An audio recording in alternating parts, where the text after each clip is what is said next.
Thank you so much. Good evening, everyone. And my sincere apologies. I have a sound challenge this evening. Um, but we are going to see what we can do. And I hope you're all well. It's very cold here. We are having 0 degrees as I'm speaking to you. And it's evening in Namibia. We are 2 hours ahead of you. And tonight we're speaking on Political Leadership Day 2. Political Leadership Day 2, which is a continuation of what we did yesterday.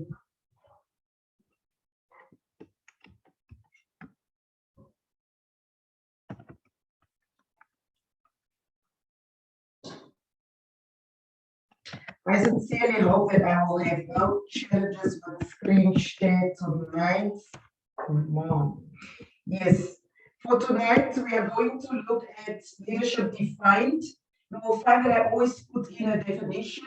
As much as I know that you've been going through so many definitions, it's important for us to stay on track because that is the essence of this course. We are going to look at who is a good political leader, why do leaders fail, and great leadership in society, and all this in the context of political leadership and leadership in Africa. But tonight, the difference is I would like to look at yourself as the leader and put yourself in the context of the leader because it's time that we connect to what we are being taught, but also connect to the course that we are going through. And at the end of the day, we should be able to identify with leadership because the purpose of this course is not just to sort out the challenges that we are having in leadership, but also how we ourselves can address these challenges, also bring about change. And at the end of the day, we are all change agents in society. So, in leadership, the definition I have for you tonight is the ability of an individual to lead, to inspire, to guide, to transform other individuals, other groups, other organizations in society for a good cause. For a good cause. And this is the context of any national leader, regional leader, international leader, or global leader as it speaks. And that is what we are going to look at tonight. Now, put yourself in that context. Now, remember, in leadership, we have different journeys. I always say life is a journey with very many stations. And at each station, there are different experiences, there are different experiences. There are also different encounters that we have and different things that we need to learn. Thank you so much. I got the message about the mic, but unfortunately, I do not get a response from my mic. So I'm trying to speak as loud as possible. What are the characteristics that we speak of when we look at the leader? The leader that I'm asking you to look at when you're looking at yourself in the context of a leader. The leader or the African leadership characteristics speaks of understanding of people's needs. You need to be understanding of people's needs. I was looking at the quality of questions that came from you last night, and I discovered that there are some questions that need to be responded to, and that is why I adjusted a bit the session for tonight. But also a leader that strives for impact. When we say impact, leadership is tempted to have people to impress. I always tell my young people when I train them, you are created to impact and not to impress because impression is left and it can change, but impact remains. So we strive to impact. And in a few days' time, we will talk on monitoring and evaluation, and we will talk of making an impact. And impact is your end result. And impact remains when you are no more or when you are no more in a position. With leadership, we also look at sound institutions and sound systems. As an individual that leads, you need to be able to contribute towards sound institutions and sound systems. And these are one of the challenges that we are faced with in Africa. If you look at leadership in the United States, leadership in other continents, it is systems that make the environment conducive for issues like succession. Even in the States, you will see that they can take someone who was a former movie star or even a comedian and put him in a system and he's able to lead. They can take any type of individual that they nominate or elect into power, put that individual in a system because they have sound systems, they have functional systems, they have good systems that allow them to lead. And then also wisdom to lead people, wisdom to lead yourself, because leadership starts with the self. So wisdom is important in leadership. In African leadership, the quality of wisdom we tend to apply is we're looking at what does culture say. We look at what does my tribe say before we lead. But wisdom is what are the needs of the people. Integrity maintained, in other words, from the day people start nominating me and electing me, I maintain integrity until the path I walk to the day that I end my reign or my time in office. And integrity maintained also means if it's a 5-year period that I need to lead or be in office or be in a position, it will be 5 years unless the system decides otherwise. And then also in leadership, the characteristic we're looking at is power exercised and shared power. And shared power is also part of transformational leadership. You share yourself, you share your knowledge and skills, but you also allow other skills to play a role in your leadership. And the key in African leadership that we need for good characteristics is succession. Now, succession are not only for presidency. Succession are not only for individuals that are elected through political means out there, but succession is also for yourself in your office where you are working today, or whatever office you are occupying. You need to think of succession because a succession requires.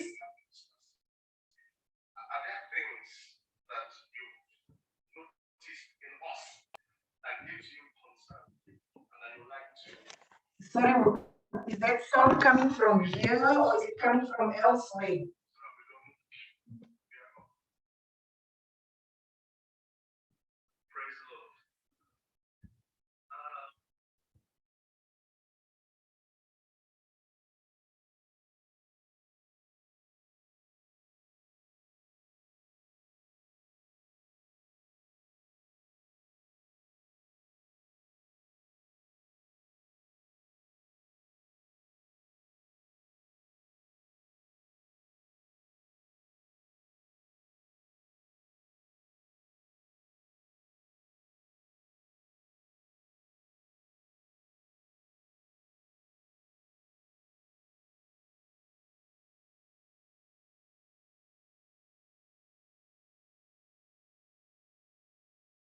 My apologies for that interruption. It's a sound that of something that was not on. My sincere apologies.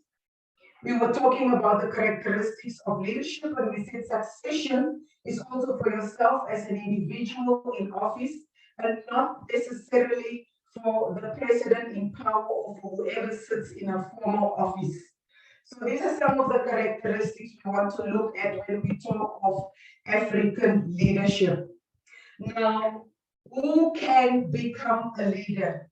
If you look at the picture that I'm having in front of us, this picture represents each and every one of us, whether you are a student, whether you are a learner, whether you are being taught by someone, whether you are part of a group. And that is why I said tonight, I want to talk to us, to ourselves, because over the past few days, we have expressed our anger and our dissatisfaction with the leaders, the individuals that are leading us. But now we need to prepare ourselves to take over for office because wherever we are at, we are occupying somebody's future position. But whoever you are looking at could be occupying your future position. And that is why we need to be prepared. And that is why we are talking of leadership tonight. Anyone can become a leader. Who is a good political leader? A statement I had last night when we looked at the different definitions of political leadership, we said that at the end of the day, even that which happens in your household, in your community, in your family, could be part of politics, meaning that in my context, everyone is a potential political leader, except you qualify for some of the qualities that we have mentioned. Now, a certain individual said that we shall never change our political leaders until we change the people or the minds of the people who elect them. Hence, it is important as citizens to elect the right leader who can create transformation. Last night we spoke about this, and there was a question as to how do we nominate leaders, what are we looking at, or how do we elect leaders, what are we looking at? So we said we shall never change them until we change the people who elect them or the mindset of the people who elect them. And that is what we need to look at. Who are the people who elect? That's us. Whose mindsets? We are talking of our mindsets. And then also, political leader is a public servant who works for the betterment of society. He or she is elected by the members of society by casting votes.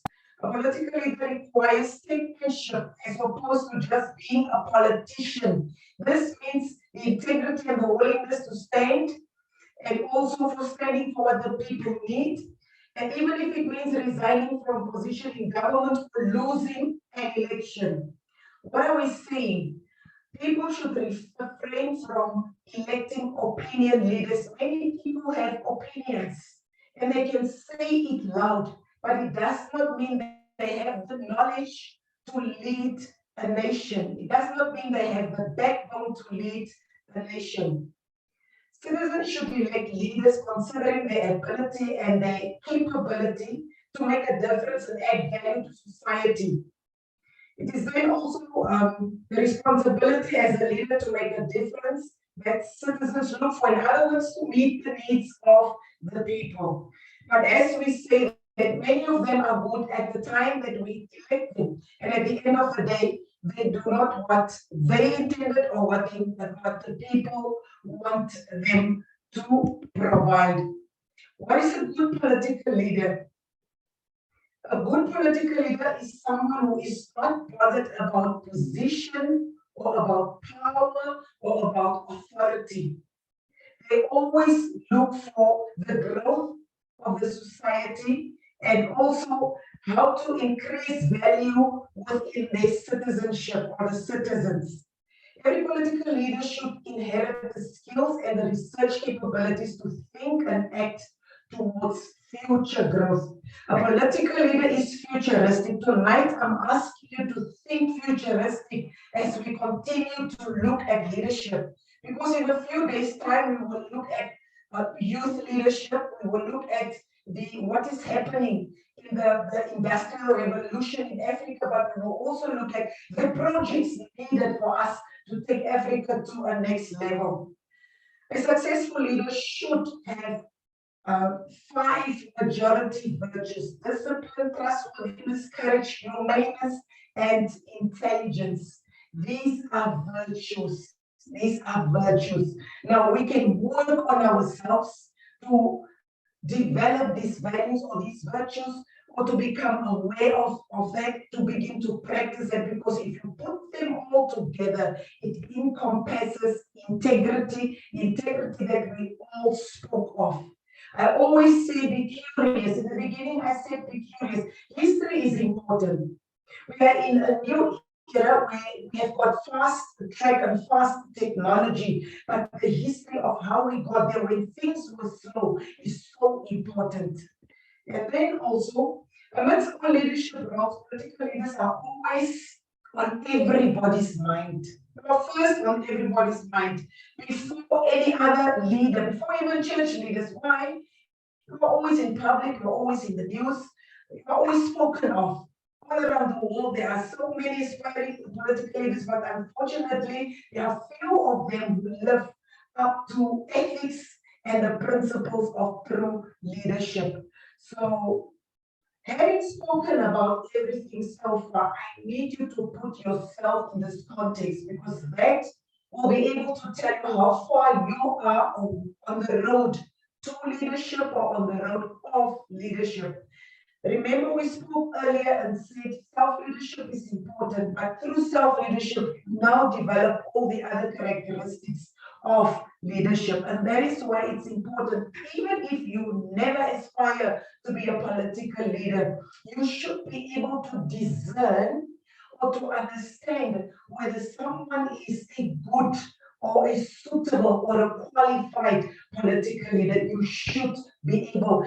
You never know when you are being approached for office. Now, Franklin Roosevelt said, the future lies with those wise political leaders who realize the great public is interested more in government than in politics. And that is why I told you yesterday, I am not a politician. My interest is development.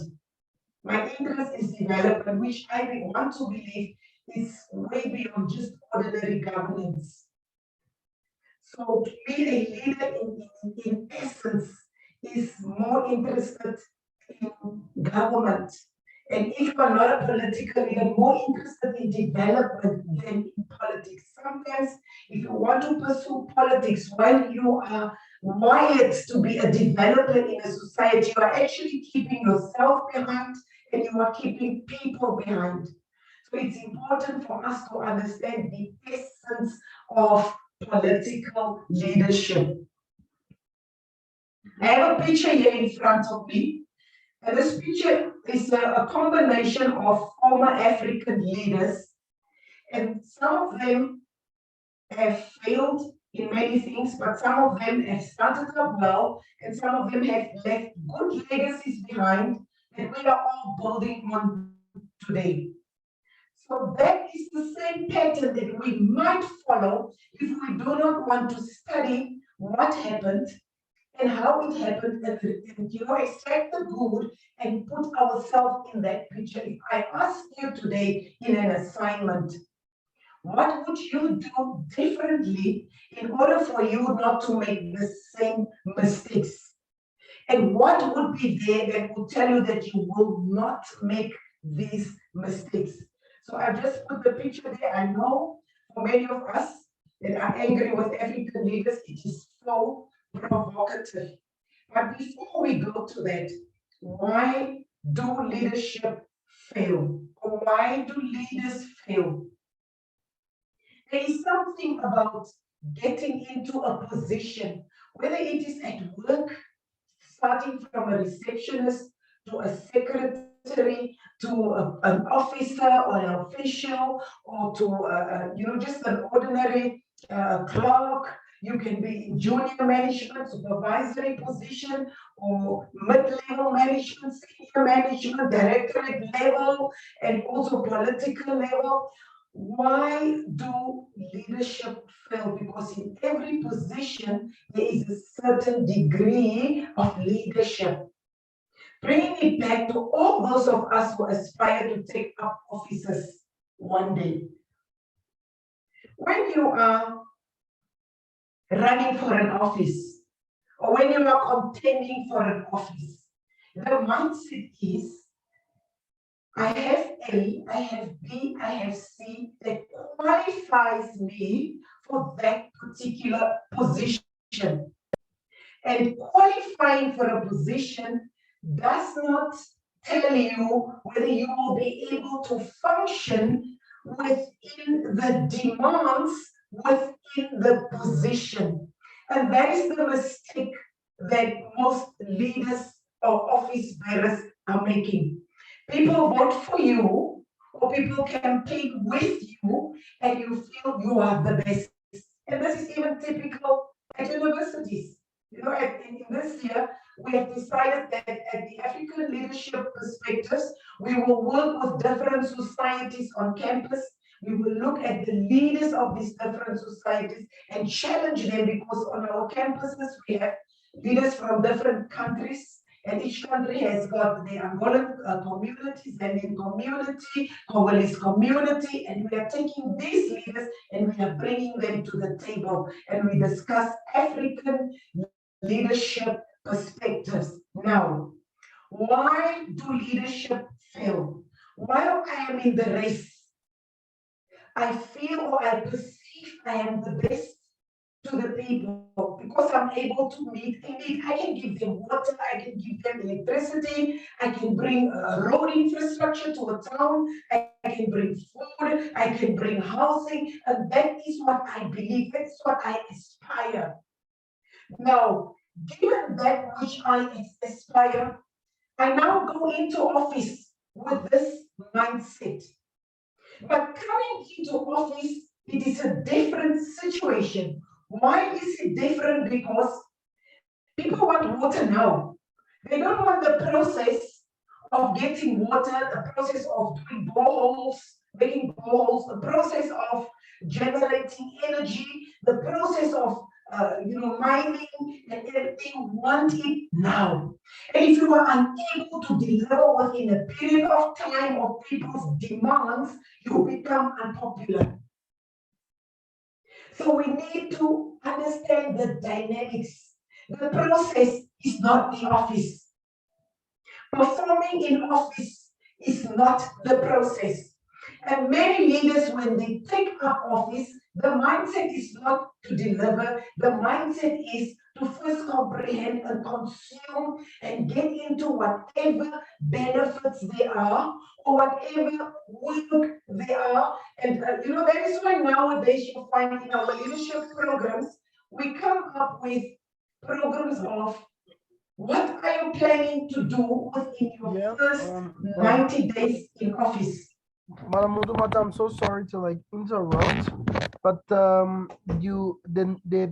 microphone has a little issue. Probably I don't know if it is the network, because most of the students are sending message in the chat that the presentation they are hearing you, but they are not really understanding. What's really what's actually trying to say. So I don't know if there is a solution to, because they said yesterday you were very very clear and okay than today. So I don't know how the connection is really like. Can you give me a suggestion? Can we suggest something?